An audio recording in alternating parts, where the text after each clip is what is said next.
জাতীয় ঐকমত্য কমিশনের সঙ্গে রাজনৈতিক দলগুলোর আজকের আলোচনায় তিনটি বিষয় আলোচ্যসূচি হিসেবে নির্ধারিত হয়েছিল। এগুলো হচ্ছে প্রধান বিচারপতির নিয়োগ, জরুরি অবস্থা এবং তত্ত্বাবধায়ক সরকার। এই তিনটি বিষয়ে আলোচনার বিশেষ করে প্রধান বিচারপতি নিয়োগ এবং জরুরি অবস্থা ঘোষণা এই বিষয়ে আগেও খানিক দূর আলোচনা হয়েছিল। সেই আলোচনার একটু উপসংহারে আমরা উপনীত হতে পেরেছি। দুটো বিষয়ে ঐকমত্য প্রতিষ্ঠিত হয়েছে আজকে। এর একটি হচ্ছে প্রধান বিচারপতি নিয়োগ সংক্রান্ত, অপরটি হচ্ছে জরুরি অবস্থা ঘোষণা সংক্রান্ত। জাতীয় ঐকমত্য কমিশনের সঙ্গে আপনারা জানেন গত 10ই জুলাই তারিখে অনুষ্ঠিত বৈঠকে অংশগ্রহণকারী সকল রাজনৈতিক দল ও জোটসমূহ প্রধান বিচারপতি নিয়োগ সংক্রান্ত সংবিধানের বিদ্যমান অনুচ্ছেদ 95 দুটো বিষয়ে সংশোধনের ব্যাপারে নীতিগতভাবে একমত পোষণ করেছিল। সেগুলি হচ্ছে: এক, সংবিধানের 95 অনুচ্ছেদের বিদ্যমান ব্যবস্থা পরিবর্তনের ব্যাপারে ঐকমত্য হয়েছিল। দ্বিতীয় সেটা হচ্ছে রাষ্ট্রপতি আপিল বিভাগের বিচারপতিদের মধ্য থেকে প্রধান বিচারপতি নিয়োগ করবে। এই আলোচনার পরবর্তী ধাপে আজকে 13ই জুলাই তারিখে অনুষ্ঠিত বৈঠকে অংশগ্রহণকারী সকল রাজনৈতিক দল এবং জোটসমূহ আরও তিনটি বিষয়ে ঐকমত্য প্রকাশ করেছে এবং এর মধ্য দিয়ে প্রধান বিচারপতি নিয়োগ সংক্রান্ত 95 অনুচ্ছেদ বিষয়ক সার্বিক ঐকমত্য প্রতিষ্ঠিত হলো। যে তিনটি বিষয়ে ঐকমত্য আজকে প্রতিষ্ঠিত হয়েছে তার একটি হচ্ছে আপিল বিভাগের জ্যেষ্ঠতম বিচারপতিকে রাষ্ট্রপতি প্রধান বিচারপতি হিসেবে নিয়োগদান করিবেন। 4 নম্বর, যেটা অবশ্য কোনো রাজনৈতিক দল বা জোট তাদের নির্বাচনী ইশতেহারে উল্লেখপূর্বক যদি জনগণের ম্যান্ডেট লাভ করে তবে তাহারা সংবিধানে আপিল বিভাগের জ্যেষ্ঠতম 2 জন বিচারপতির মধ্য হইতে যে কোনো একজনকে রাষ্ট্রপতি প্রধান বিচারপতি নিয়োগদান করিবেন এমন বিধান সংযোজন করতে পারিবেন। সর্বশেষ 5ম, তবে শর্ত থাকে যে অসদাচর বা অসামর্থ্যের অভিযোগের কারণে সংবিধানের 96 অনুচ্ছেদের অধীন কোনো বিচারপতির বিরুদ্ধে তদন্ত প্রক্রিয়া চলমান থাকিলে তাহাকে প্রধান বিচারপতি হিসেবে নিয়োগের জন্য বিবেচনা করা যাইবে না। অর্থাৎ আমরা 95 অনুচ্ছেদের ব্যাপারে কী ধরনের সংশোধন হবে সে বিষয়ে রাজনৈতিক ঐকমত্য প্রতিষ্ঠিত হয়েছে এবং এর মধ্য দিয়ে এখন যে বিদ্যমান ব্যবস্থা আছে তা ভবিষ্যতে পরিবর্তিত হবে বলে আমরা মনে করি। দ্বিতীয় বিষয় সেটা হচ্ছে জরুরি অবস্থা ঘোষণা। এ বিষয়েও ঐকমত্য প্রতিষ্ঠিত হয়েছে। আমরা এ বিষয়ে 7ই জুলাই প্রথম আলোচনা করেছিলাম এবং সে সময় অংশগ্রহণকারী সব রাজনৈতিক দল এবং জোটগুলো জরুরি অবস্থা ঘোষণা সংক্রান্ত 141 ক অনুচ্ছেদের দুটো বিষয়ে পরিবর্তনের ব্যাপারে একমত হয়েছিল, ঐকমত্য হয়েছিল। সেটি হচ্ছে: 1, সংবিধানের 141 ক সংশোধন। দ্বিতীয়, জরুরি অবস্থা ঘোষণা যেন রাজনৈতিক হাতিয়ার হিসেবে অপব্যবহার না হয়। এরপরে আজকে যে আলোচনা হয়েছে সেখানে রাজনৈতিক দল এবং জোটগুলো যে বিষয়ে ঐকমত্যে উপনীত হয়েছেন সেটা হচ্ছে সংবিধানের বিদ্যমান অনুচ্ছেদ 141 ক-এ যুক্ত করা হবে 3টি বিষয়।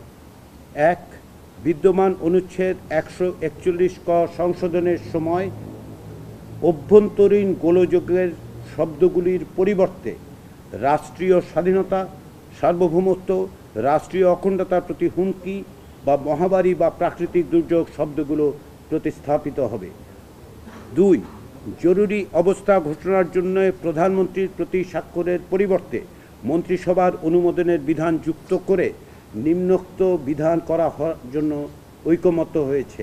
সেটি হচ্ছে: জরুরি অবস্থা ঘোষণা সম্পর্কিত মন্ত্রিসভা বৈঠকে বিরোধী দলীয় নেতা অথবা তার অনুপস্থিতিতে বিরোধী দলীয় উপনেতাকে অন্তর্ভুক্ত করা হবে। অর্থাৎ সংসদে যিনি বিরোধী দলীয় নেতা থাকবেন অথবা তার অনুপস্থিতিতে সংসদে বিরোধী দলীয় উপনেতাকে ওই বৈঠকে অন্তর্ভুক্ত করার কথা বলা হয়েছে। 3 নম্বর, জরুরি অবস্থাকালীন সময়ে নাগরিকের 2টি অধিকার অলঙ্ঘনীয় করার লক্ষ্যে নিম্নোক্ত বিধান করার কথা বলা হয়েছে। এর একটি হচ্ছে অনুচ্ছেদ 47 কর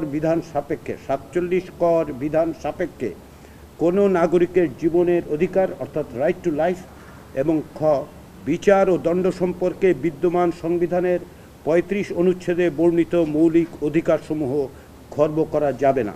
অর্থাৎ এখন 141 কর সংশোধনীর ব্যাপারে রাজনৈতিক দলগুলো বড় রকমের ঐকমত্যে উপস্থিত হয়েছে। এটা পরিবর্তন করা হবে। নাগরিকদের অন্তত পক্ষে দুটো অধিকার অলঙ্ঘনীয় করা হয়েছে। শুধুমাত্র প্রধানমন্ত্রীর পরিবর্তে মন্ত্রিসভার প্রতি স্বাক্ষরের ব্যবস্থা, অনুমোদনের ব্যবস্থা করা হয়েছে, যাতে সংসদে বিরোধী দলীয় নেতা বা তার অনুপস্থিতিতে উপনেতা উপস্থিত থাকবেন। এগুলোকে আমরা বড় ধরনের অগ্রগতি বলে মনে করি কমিশনের পক্ষ থেকে। আজকে এর বাইরে যে বিষয় নিয়ে আলোচনা হয়েছে সেটা হচ্ছে তত্ত্বাবধায়ক সরকার।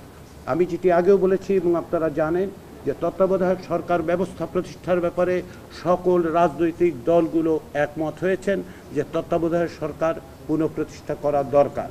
সেই আলোকেই আমরা বিভিন্ন রকম প্রস্তাব আলাপ আলোচনা করছি। পূর্ববর্তী বৈঠকে কমিশনের পক্ষ থেকে দুটো প্রস্তাব সর্বশেষ উপস্থাপন করা হয়েছিল। সে বিষয়ে আলোচনার পরিপ্রেক্ষিতে আজকে কমিশনের পক্ষ থেকে একটি সংশোধিত প্রস্তাব হাজির করা হয়েছে, সেটি নিয়ে আলোচনা হয়েছে। এর বাইরেও ফ্লোর থেকে একটি প্রস্তাব এসছে। এর অতিরিক্ত হিসেবে অতীতে একটি রাজনৈতিক দলের পক্ষ থেকেও একটি প্রস্তাব দেওয়া হয়েছিল, সেটি লিখিত আকারে উপস্থাপিত করা হয়নি আজকে, কিন্তু আমরা আশা করছি যে আগামী পরশুদিন এই বিষয়ে আমরা আলোচনা অব্যাহত রাখব এবং সেই আলোচনা অব্যাহত রাখার স্বার্থে কমিশনের পক্ষ থেকে যে প্রস্তাব, সেই প্রস্তাব প্রয়োজনে সংশোধন করা হবে, যার মধ্য দিয়ে ইতিমধ্যে যে সমস্ত প্রস্তাব ফ্লোরে উপস্থিত হয়েছে সেগুলোকে বিবেচনা করে এবং কমিশনের পক্ষ থেকে যে প্রস্তাব হাজির করা হয়েছে আজকে, সেগুলোকে সমন্বিত করে আমরা একটি প্রস্তাব হাজির করতে পারবো বলে আশা করছি। আমাদের দৃঢ় বিশ্বাস যে আমাদের যে অগ্রগতি সাধিত হচ্ছে সেই অগ্রগতি অব্যাহত রেখে আমরা জুলাই মাসের শেষ নাগাদ একটি জাতীয় সনদে উপনীত হতে পারবো। আমি এই সুযোগে আবারও রাজনৈতিক দলগুলোকে আন্তরিক ধন্যবাদ জানাই।